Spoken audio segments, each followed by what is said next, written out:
Wala pang katalo-talo ang strong group Pilipinas sa Dubai International Tournament sa tulong nga ito ng mga key player ng Philippine team. Katulad ng sobrang init na si Kevin Kiambao, si Andre Blatz at siyempre si Dwight Howard.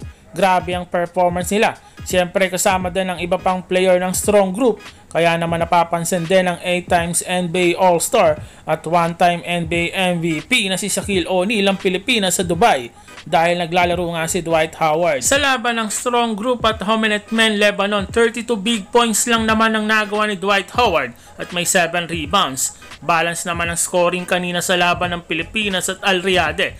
Sa edad na 38 years old, halimaw pa rin talaga kung maituturing si Dwight Howard. Masyado pa rin talagang malakas dahil sanay nga ito sa high level of competition sa NBA. Ayon sa isang podcast na kung saan na-interview si Shaquille O'Neal ay sinabi nito na humahanga ito sa magandang nilalaro ni Dwight Howard ngayon. Nakita daw nito kung paano nagpakita ng NBA experience si Howard sa Taiwan at ngayon naman sa isang Philippine team.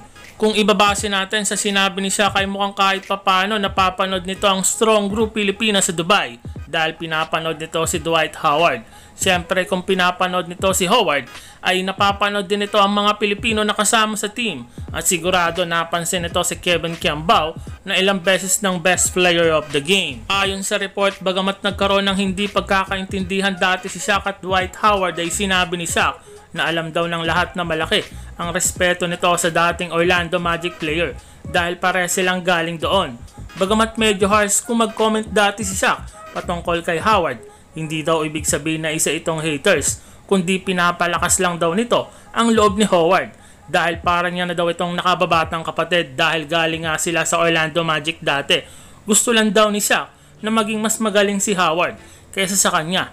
Medyo may sagutan pa nga na nangyari dati base sa mga report pero ngayon ay naayos na at gusto pa nga ni Shaq na makabalik si Howard sa NBA. Samantala sa ngayon ng strong group Pilipinas ay wala pa ring talo at susunod nga nila makakaharap ang Al Ahly Tripoli na wala pa ding talo sa kabilang grupo. Ang laban ay laban ng mga undefeated sa current tournament ng Dubai.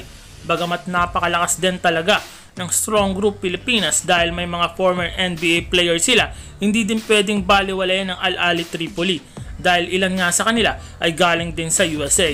Lalo na yung point guard ng Tripoli na si Walter Hartz na naka-score ng 24 big points sa kakatapos lang na laban nila. Masusubukan ng point guard ng strong group lalo na si Jordan Hedding na kalimitang nagtitimon para sa Pilipinas.